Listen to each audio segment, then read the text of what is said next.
नमस्कार। आज हम एक ऐसे सवाल की तह में उतर रहे हैं जो शायद सदियों से हर किसी के मन में उठता रहा है। आखिर ये सही क्या है?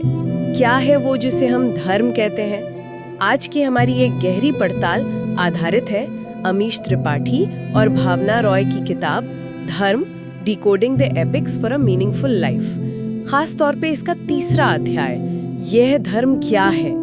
हमारे पास इस अध्याय का एक कह सकते एक सार है जो इसके मूल विचारों को पकड़ने की कोशिश करता है। और देखिए, ये स्रोत किसी उपदेश की तरह नहीं है। नहीं, बिल्कुल नहीं। बल्कि एक आम बातचीत से शुरू होता है, जैसे हम आप अपने दोस्तों या परिवार के साथ करते हैं। हाँ, अक्सर होता है ऐसा। कोई पूछ लेता है, भाई सब कहते हैं धर्म का पालन करो, पर ये है क्या भला? कैसे जाने? हाँ, कैसे जाने कि सही रास्ता कौन सा है? तो आज का हमारा मकसद है इस जाने पहचाने लेकिन फिर भी काफी उलझे हुए शब्द धर्म के उन पहलुओं को समझना जो इस स्रोत में उजागर किए गए हैं। जी। देखते हैं कि ये अध्याय हमें कहाँ ले जाता है। अच्छा, तो सबसे पहली बात जो स्रोत सामने रखता है वो एक बहुत ही आम गलतफहमी है। हाँ। कौन सी? कि अक्सर लोग धर्म को रिलीजन या मजहब का पर्यायवाची समझ लेते हैं। ओह हाँ, ये तो बहुत होता है। मतलब पूजा पाठ, रीति रिवाज या किसी खास पहचान से जोड़ लेते हैं इसको। बिल्कुल। और स्रोत यहीं पर, मतलब यहीं एक जरूरी फर्क बताता है। अच्छा जी। उसके मुताबिक धर्म इन सब से कहीं ज्यादा गहरा है, ज्यादा व्यक्तिगत है। ये किसी पूजा पद्धति के बारे में उतना नहीं है जितना संरेखण के बारे में है। अलाइनमेंट। संरेखण या अलाइनमेंट, ये सुनने में थोड़ा भारी सा लगता है। हाँ, है थोड़ा। क्या इसे और आसान तरीके से समझ सकते हैं? स्रोत ने कैसे बताया है? देखिए, ऐसे सोचिए जैसे कोई संगीतकार है, वो अपने वाद्य यंत्र को सही सुर में मिलाता है ना, ताकि संगीत सुरीला लगे। हाँ बिल्कुल। बस वैसे ही धर्म हमें अपने कर्मों को, अपनी करनी को, जीवन की सही लय, ब्रह्मांड की जो एक नैसर्गिक व्यवस्था है उसके साथ मिलाने की बात करता है। अच्छा। जहाँ रिलीजन या पंथ अक्सर लोगों को हम और वो में बांट सकते हैं। हाँ, मान्यताओं और रिवाजों के आधार पर। जी, वही स्रोत कहता है कि धर्म जोड़ने वाला सिद्धांत है, क्योंकि ये हर किसी से हर पल एक ही बुनियादी सवाल पूछता है। क्या? कि इस खास स्थिति में यहाँ अभी तुम्हारे लिए सही कर्म क्या है? और ये सवाल, ये कोई आसान सवाल तो नहीं है। बिल्कुल नहीं। स्रोत तो हमारे महाकाव्यों का भी जिक्र करता है ना? हाँ, करता है। जैसे भगवान राम, जिन्हें हम धर्म का अवतार मानते हैं, उन्हें भी ऐसी मुश्किल परिस्थितियों का सामना करना पड़ा जहाँ सही और गलत के बीच चुनना बहुत कठिन था। बिल्कुल। और सिर्फ राम ही क्यों, आप युधिष्ठिर को देखिए, सत्यवादी कहे जाते थे। हाँ। लेकिन महाभारत युद्ध में एक बड़े सत्य की रक्षा के लिए, एक बड़े धर्म के पालन के लिए उन्हें भी अश्वत्थामा की मृत्यु के बारे में आधा सच बोलना पड़ा। तो ये उदाहरण स्रोत इसलिए देता है ताकि ये बात साफ हो सके कि धर्म कोई बनी बनाई नियमों की लिस्ट नहीं है। अच्छा। कि बस उसे फॉलो कर लिया। नहीं, ये एक दिशा सूचक यंत्र की तरह है, एक कंपास। कंपास? हाँ, ये दिशा तो दिखाता है, लेकिन रास्ता हमें खुद बनाना पड़ता है। हर कदम पर चुनाव हमें खुद करना पड़ता है। वाह, ये तो धर्म नियमों की किताब नहीं बल्कि एक कंपास। ये नजरिया तो सोचने का पूरा ढंग ही बदल देता है। जी। इसका मतलब ये हुआ कि जो मेरे लिए सही है जरूरी नहीं वो आपके लिए भी सही हो। आप बिल्कुल सही जगह पहुंची हैं। यहीं पर स्रोत स्वधर्म की बात करता है। स्वधर्म? हाँ, प्राचीन भारतीय सोच के अनुसार धर्म कोई पत्थर की लकीर नहीं है जो सबके लिए हर समय एक जैसी हो। अच्छा। नहीं, ये व्यक्ति, उसकी भूमिका, उसकी स्थिति और हाँ, समय के साथ बदलता है। तो स्वधर्म का मतलब हुआ अपना धर्म, मेरा अपना। हाँ बिल्कुल, व्यक्ति का अपना धर्म। स्रोत उदाहरण भी देता है। जैसे एक राजा का धर्म है प्रजा की रक्षा करना, चाहे उसके लिए उसे थोड़ी सख्ती ही क्यों ना बरतनी पड़े। एक सैनिक का धर्म है अधर्म से लड़ना। एक डॉक्टर का धर्म है मरीज की जान बचाना, उसकी जाति या धर्म देखे बिना। सही बात है। एक माँ बाप का धर्म है अपनी संतान का पोषण करना। तो हर भूमिका, समाज में हमारी हर स्थिति अपने साथ कुछ नैतिक कर्तव्य लेकर आती है। यही हमारा स्वधर्म है, हमारी अपनी विशेष जिम्मेदारी, कह लीजिए हमारी अंदरूनी पुकार। इसका मतलब तो ये भी हुआ, जैसा स्रोत इशारा कर रहा है शायद, कि हम किसी दूसरे के कर्मों को इतनी आसानी से जज नहीं कर सकते। हाँ, ये एक बहुत जरूरी नुक्ता है, क्योंकि हमें उसका स्वधर्म या उसकी परिस्थितियां पूरी तरह पता नहीं होती। बिल्कुल। किसी और के जूते पहनकर देखे बिना ये कहना बहुत मुश्किल है कि उसकी जगह हम होते तो क्या करते। असली चुनौती ये जानने में नहीं है कि धर्म जैसी कोई चीज है, वो तो है।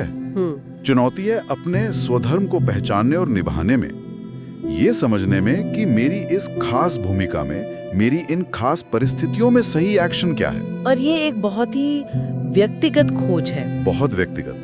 तो अगर धर्म इतना व्यक्तिगत है, संदर्भ पर आधारित है, स्वधर्म की खोज पर निर्भर करता है, तो फिर ये सिर्फ मन में सोचने या विश्वास करने की बात तो नहीं हो सकती। नहीं, बिल्कुल नहीं। इसका सीधा संबंध हमारे कामों से होना चाहिए। एकदम सही। स्रोत इसी बात पर बहुत जोर देता है कि धर्म जिया जाता है, कर्मों में उतारा जाता है। कर्मों में? हाँ, सिर्फ ख्यालों या बहसों में नहीं।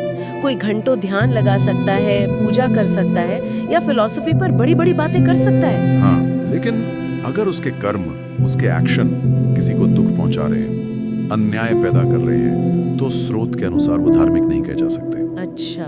कर्म ही असली कसौटी है। जैसे कृष्ण ने अर्जुन से कुरुक्षेत्र में कहा था, ये उदाहरण भी है शायद स्रोत में। हाँ, ये एक महत्वपूर्ण उदाहरण है। कृष्ण ने अर्जुन से कहा था, कर्मण्य अधिकारस्ते मां फलेषु कदाचन। कर्म करो, फल की चिंता मत करो। जी, लेकिन इससे भी पहले उन्होंने कहा, युद्ध करो, भागो मत। उस क्षण में, उस परिस्थिति में युद्ध से विमुख होना अर्जुन के लिए अधर्म होता, भले ही उसके कारण ऊपरी तौर पर करुणा या अहिंसा से जुड़े लगते हों।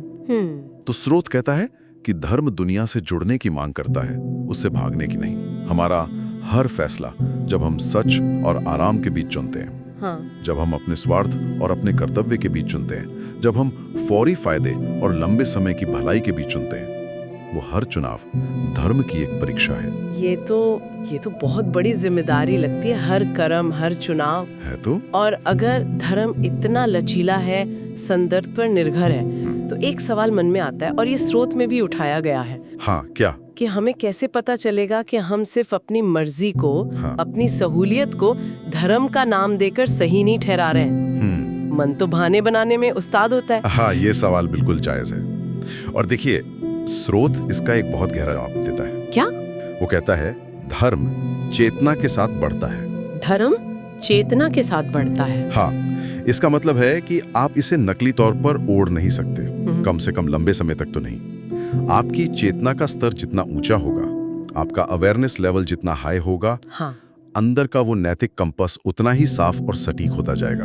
आप खुद को धोखा नहीं दे पाएंगे फिर। चेतना का स्तर ऊंचा होना, इसका क्या मतलब है स्रोत के अनुसार, और ये होता कैसे है? मेरा अपने फायदे के बारे में सोचते हैं तो सही गलत का फर्क समझना मुश्किल हो जाता है। अहंकार हमें अंधा कर देता है। दूसरी तरफ करुणा और सहानुभूति, कंपैशन और एम्पैथी, ये इस कंपास को साफ करती है। कैसे? जब हम दूसरों के दुख को महसूस करते हैं, जब हम खुद से परे देख पाते हैं, तो हमारा विवेक, हमारी कॉन्शियस ज्यादा जागरूक हो जाती है। और यहीं पर स्रोत ऋषि मुनियों के ध्यान का जिक्र करता है। हाँ, ध्यान। वो ध्यान दुनिया से भागने के लिए नहीं करते थे, तो फिर? बल्कि अपने अंदर उठने वाले शोर को, अहंकार, इच्छाओं, डर के शोर को शांत करके उसके नीचे दबी विवेक की धीमी शांत आवाज सुनने के लिए करते थे। अच्छा, विवेक की आवाज सुनने के लिए? जी, चेतना का स्तर बढ़ाकर अपने अंदर की इस आवाज को साफ सुनकर ही धर्म के रास्ते पर सही मायने में चला जा सकता है। ये दिलचस्प है कि धर्म सिर्फ व्यक्तिगत नैतिकता या सही गलत तक सीमित नहीं है। इसका संबंध हमारी चेतना के स्तर से है। बिल्कुल। और स्रोत इसे और भी बड़ा आयाम देता है, जहाँ तक मुझे याद है, रित के कॉन्सेप्ट से जोड़कर। हाँ, और यहाँ बात और भी व्यापक हो जाती है। रित एक बहुत प्राचीन वैदिक विचार है। इसका मतलब है ब्रह्मांडीय व्यवस्था, कॉस्मिक ऑर्डर। स्रोत हमें याद दिलाता है कि हमारे पूर्वज मानते थे कि ये पूरा ब्रह्मांड एक संतुलन पर टिका है, एक लय पर, एक नियम पर चलता है। जैसे दिन के बाद रात आती है, सृजन के बाद विनाश होता है, लेने के बाद देना होता है। ये सब एक बड़े संतुलन का हिस्सा है। सब कुछ एक दूसरे से जुड़ा है, एक दूसरे पर निर्भर है। तो इस रित या ब्रह्मांडीय संतुलन का हमारे व्यक्तिगत धर्म से, हमारे स्वधर्म से क्या लेना देना है? लेना देना है, स्रोत के मुताबिक, जब ये संतुलन बिगड़ता है। कैसे? जब इंसानी लालच, गुस्सा या अहंकार जैसी ताकतें इस प्राकृतिक हार्मनी को, इस संतुलन को भंग करती हैं, तब अधर्म पैदा होता है। अच्छा, इसलिए हर व्यक्ति, हर जीव इस महान ब्रह्मांडीय ताने बाने का, इस कॉस्मिक वेब का एक धागा है। हाँ। अपना स्वधर्म निभाना सिर्फ व्यक्तिगत पुण्य कमाने या स्वर्ग जाने का जरिया नहीं है। तो फिर क्या है? ये इस पूरे जीवन के जाल में, इस कॉस्मिक ऑर्डर में संतुलन और सद्भाव बनाए रखने में अपना योगदान देना है। इसका मतलब तो ये हुआ, अगर हम स्रोत की बात को थोड़ा और आगे बढ़ाएं, कि आज के समय में जैसे पर्यावरण को नुकसान पहुंचाना, हाँ, या सामाजिक अन्याय होने देना, ये भी एक तरह का अधर्म हुआ, क्योंकि ये उस बड़े संतुलन, उस रित को बिगाड़ता है। बिल्कुल। स्रोत की तर्कधारा, लॉजिक यही इशारा करती है, अगर ब्रह्मांड एक संतुलन पर आधारित है और धर्म उस संतुलन को बनाए रखने में मदद करता है, तो कोई भी कर्म जो उस संतुलन को बिगाड़ता है, चाहे वो प्रकृति का शोषण हो, हाँ, या समाज में असमानता फैलाना हो, वो रित के विरुद्ध है, यानी अधर्म की श्रेणी में आ सकता है। हमारे छोटे से छोटे कर्म का असर भी पड़ता है। बिल्कुल, पूरे सिस्टम पर पड़ता है। जैसे तालाब में फेंका एक छोटा सा पत्थर भी लहरें पैदा करता है ना, जो किनारे तक जाती हैं। सही बात है। तो कुल मिलाकर इस अध्याय के वर्णन से जो तस्वीर उभरती है वो ये है कि धर्म को स्थिर बनी बनाई चीज नहीं है, नहीं, जिसे किसी परिभाषा में कैद किया जा सके। ये तो जीने का एक तरीका है। एक तरीका, एक सतत चलने वाली खोज है, एक यात्रा है जी। ये कोई बाहरी हुक्मनामा नहीं, बल्कि एक भीतरी जागरण है। जागरण, हाँ, कह सकते हैं। अपनी चेतना को जगाकर सहानुभूति और समझ के साथ सही कर्म करने का एक निरंतर प्रयास। हाँ, अगर हम स्रोत से मिले मुख्य विचारों को समेटें, तो पहला, धर्म रिलीजन या पंथ नहीं है। ये सही आचरण का एक सार्वभौमिक सवाल है। इस पल में सही क्या है? ठीक। दूसरा, ये स्थिर नहीं बल्कि गतिशील है। ये संदर्भ व्यक्ति की भूमिका यानी स्वधर्म और उसकी चेतना के स्तर के साथ बदलता और विकसित होता है। तीसरा, इसे सिर्फ सोचने या मानने से नहीं बल्कि कर्मों के जरिए जिया और खोजा जाता है। कर्म जरूरी हैं, बहुत जरूरी। चौथा, ये हमारी चेतना के साथ विकसित होता है। जितनी ज्यादा जागरूकता और करुणा, उतना स्पष्ट धर्म का मार्ग। और पांचवा, ये सिर्फ हमारी व्यक्तिगत नैतिकता का मामला नहीं है, बल्कि ये पूरे ब्रह्मांड के संतुलन, उस रित को बनाए रखने से जुड़ा है। स्रोत इसे बहुत खूबसूरती से एक लय या सत्य की धड़कन कहता है। सत्य की धड़कन, हाँ, जो सारे जीवन को एक सूत्र में पिरोती है।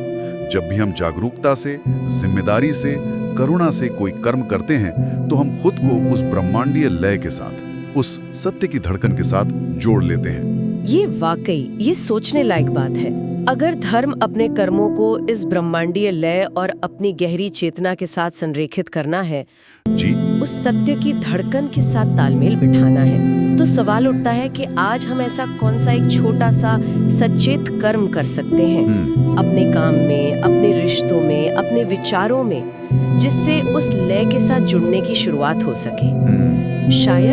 शायद बस एक पल रुककर अपने इरादे को जांच लेना कि मैं ये क्यों कर रही हूँ, क्या ये सही है? शायद यही एक शुरुआत हो सकती है।